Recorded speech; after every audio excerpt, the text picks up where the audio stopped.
بسم اللہ الرحمن الرحیم والاوقات خمسة وقت الصبح من طلوع الفجر الصادق الى قبیل طلوع الشمس۔ اب صاحب کتاب 5 نمازوں کے اوقات شروع کر رہے ہیں اور ہر نماز کا ابتدائی اور انتہائی وقت بتلائیں گے۔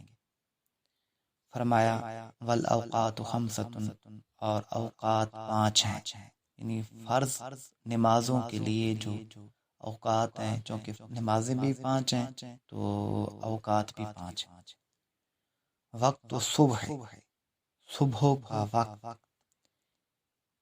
یعنی صبح کا جو اول وقت ہے، جو ابتدائی وقت ہے، من طلوع الفجر الصادق، فجر صادق کے طلوع سے، الی قبیل طلوع الشمس، شمس سورج کے طلوع سے پہلے تک ہے۔ فجر کا وقت فجر صادق کے طلوع سے سورج کے طلوع ہونے سے پہلے تک ہے۔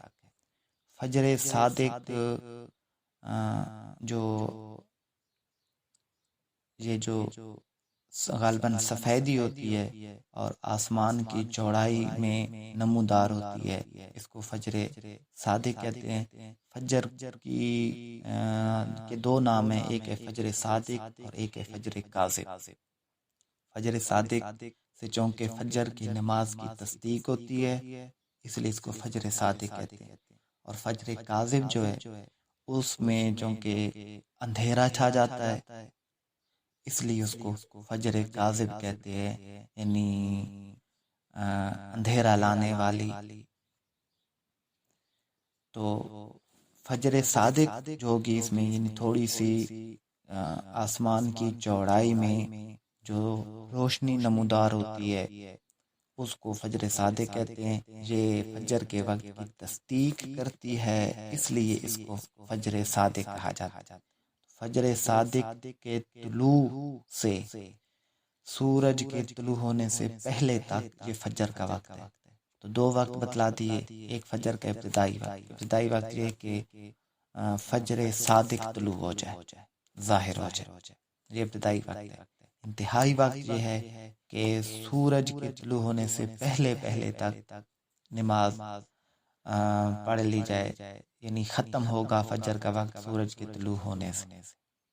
وقت الظہر من زوال الشمس الى ان يصير ظل كل شيء مثله او مثله سوى ظل الاستواء۔ اب ظہر کا وقت بتلا رہے ہیں۔ ظہر کا جو ابتدائی وقت ہے وہ تو متفقہ طور پر ہے، وہ ایک ہی ہے، لیکن جو انتہائی وقت ہے اس میں اختلاف ہے۔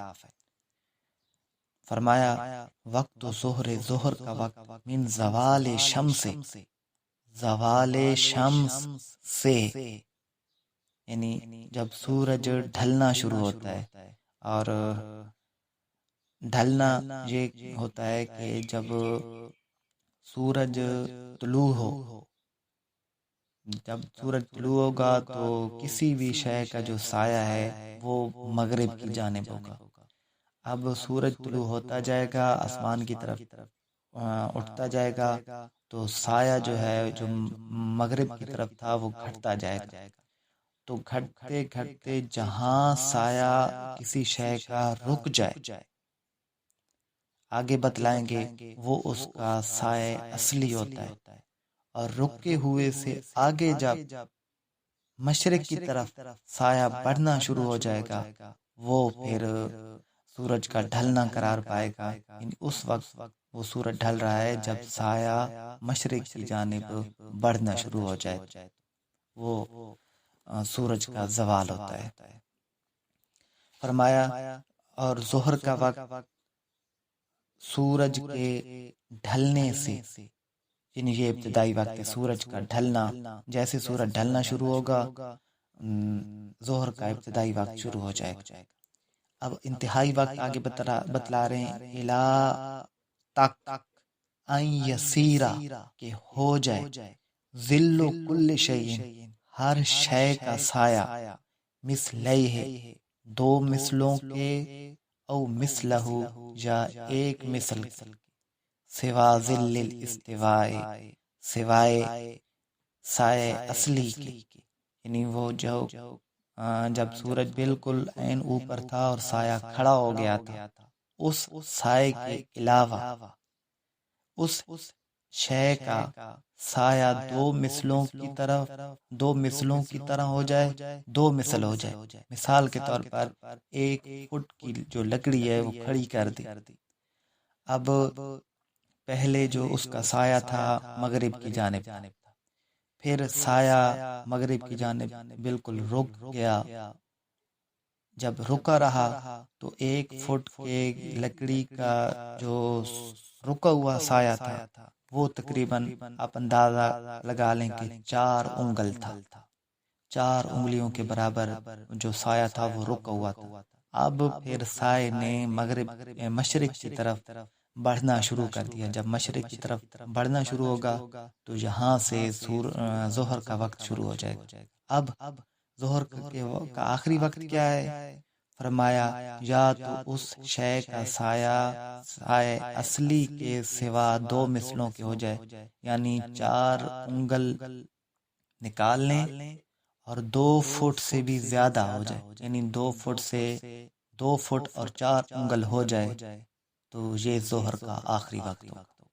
ایک قول یہ ہے کہ اس شے کا سایہ 2 مثل ہو جائے، اور ایک قول یہ ہے کہ سائے اصلی یعنی 4 انگل جو تھا ایک مثل ہو جائے، یعنی سائے اصلی کے سوا ایک مثل ہو جائے، یعنی 1 فٹ اور 4 انگل ہو جائے جب سایہ، تو اس وقت یہ ظہر کا وقت ختم ہو جائے گا۔ تو یہ 2 قول ہیں۔ صاحب کتاب نے فرمایا کہ وختار الثانیہ الطحاوی وہو قول الصاحبین،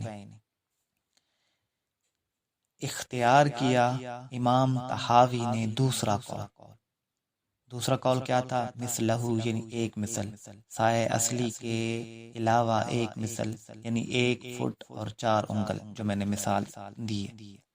وہو قول الصاحبین، اور یہی صاحبین کا قول ہے۔ لیکن امام اعظم ابو حنیفہ کا جو قول ہے وہ سائے اصلی کے سوا 2 مثلوں کا سایہ ہے، اور فتویٰ بھی اسی بات پہ ہے کہ یعنی 2 فٹ اور 4 انگل، اگر 1 فٹ جس نے لکڑی وغیرہ کھڑی کی تھی اس کا سایہ 2 فٹ اور 4 انگل ہو جائے تو پھر ظہر کا وقت خارج ہوگا۔ فتویٰ بھی امام صاحب کی بات پہ ہے، لیکن بہتر یہ کہ اختلاف سے بچنے کے لیے یعنی اس شے کا سایہ ایک مثل سایہ اصلی کے علاوہ ہونے سے بھی پہلے نماز ادا کر لی جائے تاکہ اختلاف سے بھی بچ جائے۔ صاحبین اور امام طحاوی کے نزدیک بھی وقت کے اندر تب پڑھی جائے گی جب 1 فٹ اور 4 انگل یعنی سائے اصلی کے علاوہ ایک مثل سے بھی پہلے نماز پڑھ لی جائے تاکہ امام طحاوی اور صاحبین کے نزدیک بھی نماز کا وقت خارج نہ ہو۔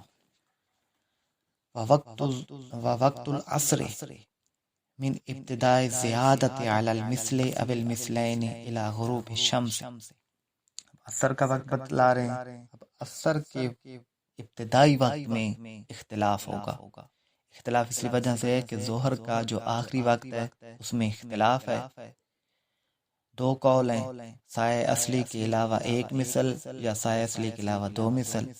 تو جن کے نزدیک سائے اصلی کے علاوہ 1 مثل پر ظہر کا وقت ختم ہو جاتا ہے تو ان کے نزدیک یعنی صاحبین اور امام طحاوی کے نزدیک پھر عصر کا وقت اسی وقت شروع ہوتا ہے، اور امام صاحب کے نزدیک چونکہ ظہر کا آخری وقت یہ تھا کہ سایہ اصلی کے علاوہ 2 مثل ہوں، تو جب ظہر کا وقت اس وقت ختم ہوگا تو اس کے بعد عصر کا وقت شروع ہوگا۔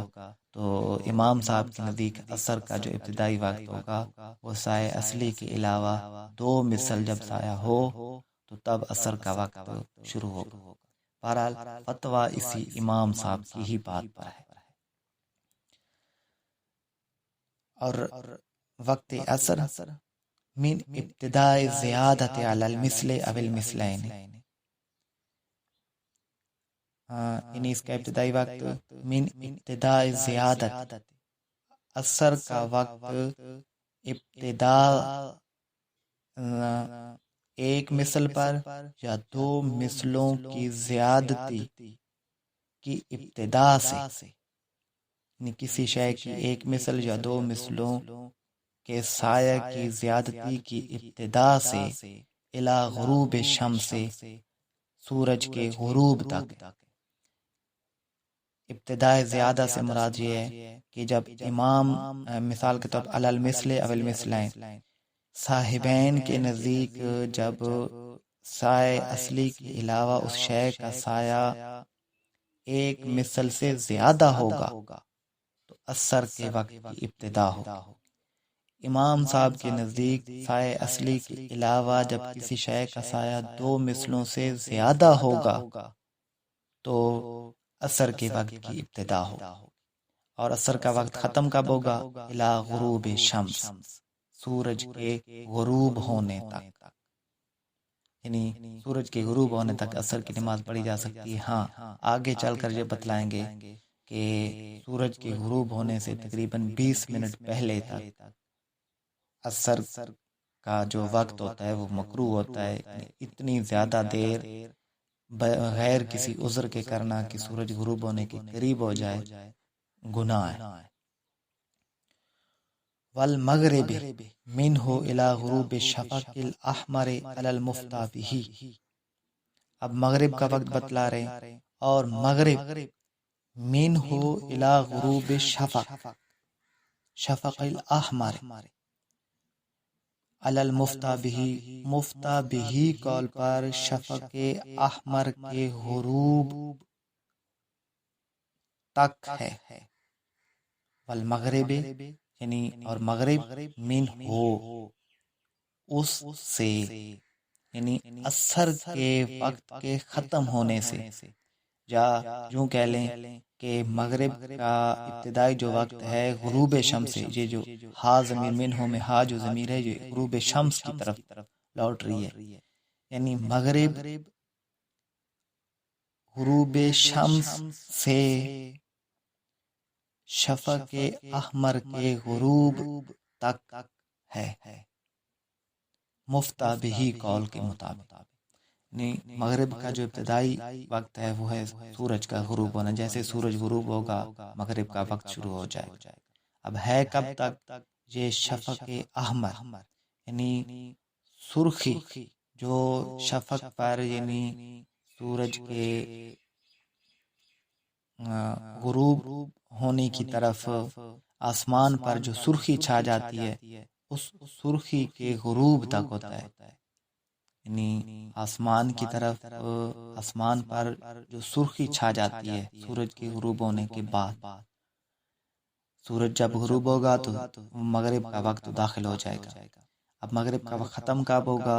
ختم اس وقت ہوگا جب آسمان پر سے سرخی بھی غائب ہو جائے۔ مفتى به قول یہی ہے کہ جب آسمان سے سرخی غائب ہو جائے تو اس سرخی کے غائب ہو جانا یہ مغرب کا آخری وقت ہوگا۔ والعشاء والوتر منہ الی الصبح، اب عشاء کا وقت بتایا، عشاء اور وتروں دونوں کا اکٹھا وقت بتلا دیا۔ وتر چونکہ واجب ہیں اوپر ان کو ذکر نہیں کیا تھا، اوپر فرض نمازوں کو ذکر کیا تھا، لیکن ضمناً وتر کو بھی یہاں شامل کر دیا۔ اور عشاء اور وتر من ہو، اس سے، ہا کی ضمیر غروب شفق کی طرف لوٹ رہی ہے، یعنی غروب شفق سے صبح تک وتر اور عشاء کا وقت غروب نہیں عشاء اور وتر کا وقت شفق احمر کے غروب سے صبح تک، یعنی جب شام کا وقت ختم ہو جاتا ہے اس وقت سے عشاء اور وتر کا وقت شروع ہو جاتا ہے اور یہ صبح تک رہتا ہے۔ ولا يقدم الوتر على العشاء للترتیب اللازم، اور وتر کو مقدم نہیں کیا جائے گا عشاء پر ترتیب لازم کی وجہ سے، یعنی وتر میں لازمی ترتیب یہ ہے کہ وہ عشاء کے فرضوں کے بعد پڑھے جائیں گے، وتر عشاء کے فرضوں سے پہلے نہیں پڑھے جا سکتے۔ وَمَن لَّمْ يَجِدْ وَقْتَهُمَا لَمْ يَجِبَا عَلَيْهِ، جہاں ایک مسئلہ بتلایا کہ وَمَن لَّمْ يَجِدْ وَقْتَهُمَا، اور جو شخص ان دو کا وقت نہ پائے، ان دو سے مراد عشاء اور وتر ہے، جو شخص عشاء اور وتر کا وقت نہ پائے، لم یجبا علیہ، تو ان پر یہ دونوں چیزیں واجب نہیں ہوں گی، عشاء اور وتر دونوں واجب نہیں ہوں گے۔ یعنی بعض دنیا میں مقامات ایسے ہیں جہاں پر سورج کے غروب ہوتے ہی صبح صادق ہو جاتی ہے، عشاء کا اور وتر کا وقت بھی وہاں پر نہیں پایا جاتا، رات ہی وہاں نہیں ہوتی۔ تو اگر کوئی ایسی جگہ ہے کہ جہاں پر عشاء اور وتر کا وقت ہی نہیں آتا، تو ان لوگوں پر عشاء اور وتر واجب ہی نہیں ہوگی، کیونکہ نماز کی فرضیت کا سبب ہم اوپر پڑھائے ہیں وقت، جب وقت ہی نہیں ہے نماز فرض ہی نہیں ہوگی۔ واللہ اعلم بحقیقت الکلام۔